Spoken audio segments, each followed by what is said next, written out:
Hello, everybody. I am Drew Duncan for Sync 57 Sports, and this is Late Night Sports Talk. A lot to get to today, so let's just jump right into it. First of all, my man, Geno Smith with quote of the year. Obviously, right? They wrote me off. The problem is I didn't write back. My man, as a lifelong Broncos fan, I ain't even mad at you for that one. Can't say I'm mad at you at all. Look, obviously the Denver Broncos had plenty of chances to win that football game against Seattle. They really did. Russell Wilson off to a shaky start. I don't feel like they let Russ do his thing until it was a little bit too late in that football game. The play calling was subpar, to say the least. I know what they were trying to do. They really wanted to nullify that pass rush. Russell, I think, has found himself in pretty much the same situation with the offensive line in terms of the capabilities that they have with the Denver Broncos. Not much of a better situation. Right? A lot of people felt like he left Seattle because he didn't have an offensive line. And now we're kind of seeing the same thing in Denver. Okay. But he still made some plays. The issue is that Denver went to the well way too many times running that screenplay to Javonte Williams or variations of it. Denver killed themselves with a bunch of penalties in that football game. Obviously, 2 turnovers on the goal line, both of them being fumbles. That was an issue. Russell made some questionable throws in that football game. Denver did not deserve to win. That's just really all there is to it. Defensively, they played pretty good. Right? In the first half, Geno Smith was all over the place. In the second half, they did a very good job of containing him. Bradley Chubb making some really good sack plays. And Denver's defense forced some fumbles, but they just weren't able to recover all of them. And then, of course, when they did recover a fumble, they got down on the goal line, and what happened? They fumbled again. And then, of course, there's the obvious thing, right? I know everybody wants to boil it down to what happened at the end of that football game.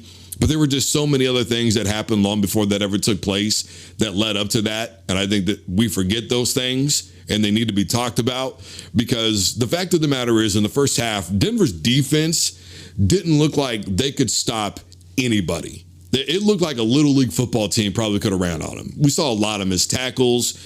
Geno Smith was all over the place. And then, of course, the 12th man showed up and they were doing everything that they could to spit in the face of Russell Wilson. Let's just be honest, man. They spewed venom, and he didn't spew it back until a long time later into that football game. And again, play calling, I just didn't feel like they were letting Russell be Russell. On one of the plays going into the end zone on the goal line where they fumbled, I felt like if it was an option play, Russell definitely was his play to keep the football. He would have strolled into the end zone, no problem. I think you call a quarterback sneak in some of those situations. You know, you're that close. Russell's good enough size that he can sneak it in there. You get a good enough push on the offensive line. You don't got to get very far. The name of the game is just put the ball in the end zone, and, running plays out of shotgun and things of that nature. I think also really hurt Denver as well when they were down and close by the goal line.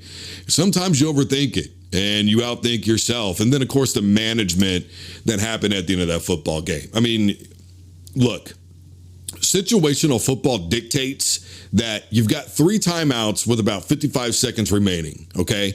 It's really not that hard to get up there on 4th down real quick and run a play. If you don't succeed, you are going to force Seattle to try and at least get a first down, because then you've got 3 timeouts to use.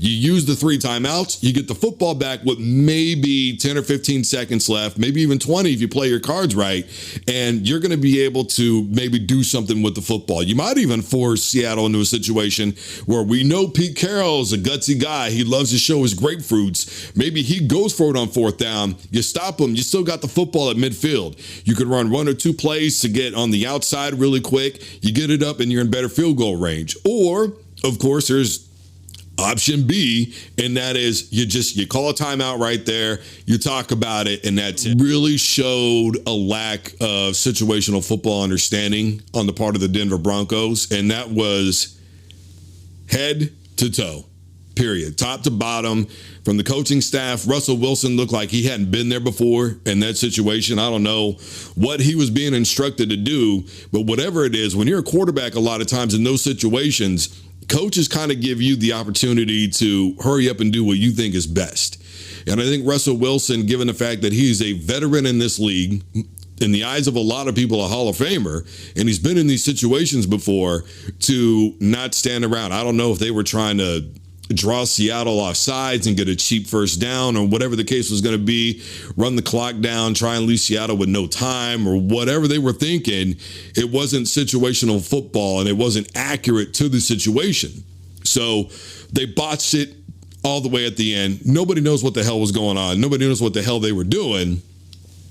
And the Broncos, despite all the things that they had done beforehand, even at the end of the game, still had a chance to at least get a field goal.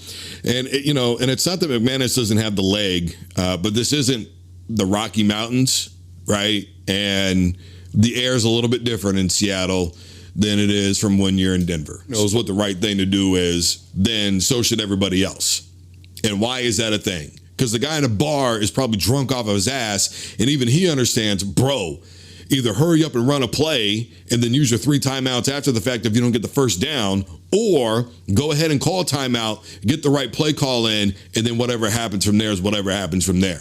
But give yourselves a legitimate chance one way or the other, and Denver just didn't do that at the end of the football game. And, of course, throughout the course of the game, again, opportunities on the goal line, fumbled it twice. Look at that last fumble that Denver had on the goal line.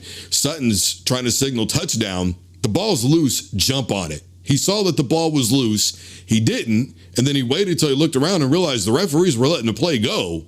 You play to the whistle. I mean, they teach you this stuff at the Pee-wee level. Denver just looked ill-prepared to play a professional game of football. Going forward defensively, they're not as bad as everybody suggests. They made some plays. Offensively, it doesn't look like Denver's shown any improvement, even with Russell Wilson in there. Just too many times, too many big sets. You got to spread them out and let Russell do his thing. I loved running the football with Javonte Williams, incredibly underrated running back in the NFL. But you've got to give Russ the chance to make some plays, because when he could, he did for the most part. So moving on, Cleveland, Carolina. I might be a little bit late to the party on this one, but I got to get it off my chest. Look, Baker Mayfield, exact same situation as Russ was in, right? You're going from a different team, and except he was at home, so he had better chances, and he didn't have a whole lot of blocking for him. Second half, he did pretty good. Really, the fourth quarter is where Baker Mayfield shined the most. Had a couple of big plays, but at the end of the day, Christian McCaffrey was the guy for that football team throughout most of the game. It was a very bad call. I will say this. It was a very bad call, and we still don't know what that call was, but it was a bad call when they were able to get the first down. Cleveland was when they had the football at the end of that game. That was a bad, and we still don't know who the penalty was on, what the penalty was for. All we know is that it was a 15-yard penalty, because they didn't call it roughing the passer, right? And they didn't say who it was on. Now, initially, I thought it was on one of the Carolina's defenders, because he pushed the Cleveland wide receiver clearly after the play was over, right? So I thought, well, maybe that's what the penalty was for. But then they were trying to say it was on this hit on Jacoby Brissett, and it was just really difficult to understand what was going on there. That was a bad call. Be that as it may, Carolina's defense still had an opportunity to stop Jacoby and company, and they just couldn't quite do it. Jacoby, I thought, looked really good in the first quarter. And the second quarter looked decent. In the third quarter, not so much. In the fourth quarter, just enough. Just enough. And, the correlation, honestly, between the Carolina and Cleveland game and the Denver and Seattle game is the penalties. Both Denver and Carolina really beat themselves in terms of that. And then, of course, the turnovers, they really beat themselves in terms of that. So when all is said and done, both of these teams really beat themselves in the end, and they really don't get a chance to make any excuses. Carolina does to an extent with that penalty for whatever it was at the end of that football game. But regardless, Baker just did not look comfortable. He didn't look comfortable in that offensive scheme. Baker's career has seen, 4 or 5 head coaches now, 4 or 5 offensive coordinators. It's just really difficult to tell whether or not he's actually going to be able to get comfortable in the system and somebody's actually going to want to stick with Baker Mayfield. I prefer fiery Baker Mayfield as opposed to calm and relaxed Mayfield. Fiery Baker Mayfield doesn't give a damn about your feelings and wants you to go out and play football. That's it. And you're on this team or you're not, right? That's all there is to it. Not necessarily always okay with his approach, but I definitely agree with the mentality behind it. And I think one of the things that we saw with Baker was a different mentality, and he just didn't seem to have that killer instinct until the end of the game. That's kind of a point-blank situation. The other game that I want to get to is Tampa Bay and Dallas. Boy, you know, it's kind of funny. I've been telling people for years that Dak Prescott is mid.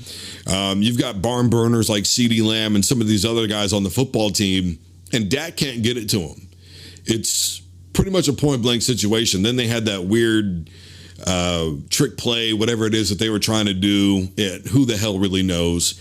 I didn't feel like Tom Brady looked his best. I don't know if his age is showing or not. It seems like every time we bring that up, Brady figures out a way to prove us wrong. Leonard Fournette was the guy for that football team. Tampa Bay didn't play a great game of football offensively, but they were able to pound the ball with Leonard Fournette. He had over 100 yards rushing in that football game. And really, when all was said and done, he was the guy. Okay. Obviously, that one-handed catch by Mike Evans, hell of a catch. Brady had that throw deep to Julio Jones, right down the sideline. But even then, if he would have hit Julio the way that he normally does, Julio's in the end zone on that play.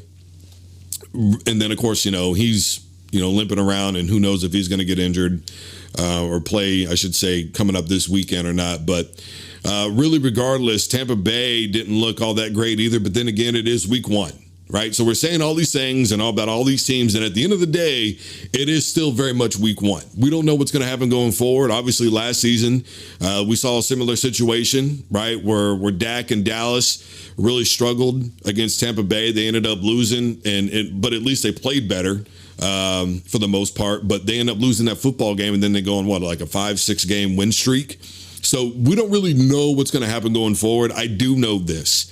I think if Dak Prescott can at least get a playoff win this season, Dallas is probably going to have to reassess some way of doing that. The problem is they've given him that huge-ass contract, and now nobody really knows, who's going to be willing to take that on for a guy whose best asset is, you can say, well, it just doesn't turn the football over a whole lot. Which even then over the years, that's been progressively getting worse, right? And that was the thing when he was coming out of Mississippi State, when everybody goes, well, he doesn't turn the football over. And I thought, well, that's great. But then that's game manager stuff, right? I just need a guy to come in. That's backup quarterback talk is what that is. I need a guy to come in, manage the football game, don't turn it over, rely on the guys that are around him to make plays, and, hopefully we can get a couple of wins while our main guy is out. That's backup level conversation. That's not starting quarterback in the NFL conversation. Okay. So Dak Prescott right now, at best, is a backup quarterback. And I have been saying that for years. Okay. Now people are finally starting to believe it. Before, I got a lot of hate, a lot of hell. Now all of a sudden everybody said it, and it's popular speech and it's accepted. Now the people that don't know me are just going to look at this and go, he's just saying what everybody else is. Not the case. Not the case. Dak is mid. That's all there is to it. You can't get the ball downfield. If you can't push the rock, eventually you're going to have to figure out other ways to be able to create big plays, right? So deep end routes, and that means you're going to have to be able to run the football, which Zeke and Pollard were not very successful. I think that we forget that Dallas offensive line a few years ago was a lot better than everybody really even knew, I think, at that time. And don't forget, when Dak Prescott took over for Tony Romo, Romo said it was difficult because he knew that it was the best team he had ever had, right? And so what happens? Dallas has that great year, but wasn't it Green Bay that ended up beating them in that playoff game? So the fact of the matter is, we don't know what would have happened if Romo was the QB that season. What we do know is that football team was 8-1 to start with. And that offensive line was phenomenal. And Zeke Elliott feeding the rock, he's a better player than people give him credit for. but they're just not really being good with their play calling. It seems like they don't really know what they want to do. Right? One of the things that we saw from Seattle, especially to start the game in Denver, was beautiful play calling. The Broncos had no clue what Seattle was going to do for about 3/4 in that football game. Well, about 2.5. Had no clue. Seattle's play calling was perfect. We didn't see that from Dallas. We saw confusion. We saw whatever. Play calling has such a big thing. In Denver, we saw it over and over again. Just first down, run the football. Second down, run a screenplay. Third down, if we're in a bad situation, hopefully we can get Russ to make a play. I mean, that's very literally what Denver's play calling amounted to. In Carolina, we saw the same thing. First down, run the football. Second down, we didn't get anywhere. Let's run a draw play. Third down, let's hope Baker can make a play. It was so cautious. It was cautious play calling from Dallas and Denver and Carolina, and it didn't work out. You have got to dictate, be aggressive. It doesn't matter if it's week 1. Show yourself right away. Who cares if you're giving yourself away? Any coach worth their salt will tell you it's not what you do, it's how you do it. It's an adage as old as time. That's all there is to it, guys. It's an adage as old as time. It ain't what you do, it's how you do it. If you're going to run the football up the middle and you execute properly, you're looking at 6. Every play is technically designed, for the most part, to score points. Sure, there's setup plays that you run, but I felt like all 3 of the teams that I just talked about that lost were running setup plays too late in the game. You have to run those setup plays at the beginning of the game, in the second quarter, the first quarter. You got to run those setup plays, give them those similar looks, and then dictate and do something that they didn't think that you were going to do. When Denver finally started doing some different things, different design plays, they started moving the football. Same thing with Carolina. Same thing with Dallas, kind of. You've got to let these quarterbacks be who they are. And you got to stop trying to control every little thing and just think to yourself, well, we're just going to do what we're going to do. And I know that people think that I'm contradictory. Oh, the play calling was bad, but it's all about execution. Ultimately, when all is said and done, it is about execution. But play calling can also really hurt you. And if you realize that the plays that you're calling are working because the defense is too prepared on their side, then you got to switch it up and you got to make adjustments in game. On the fly, all there is to it. It's not always a good idea to wait till halftime. You know what I mean? All right, everybody. I am Drew Duncan for Sync 57 Sports. This is Late Night Sports Talk. Until then, everybody take care of yourselves. Enjoy some of the football that is coming up this weekend. Obviously, we'll have plenty more to discuss as the week goes on. Thank you for watching. Have a wonderful rest of your night.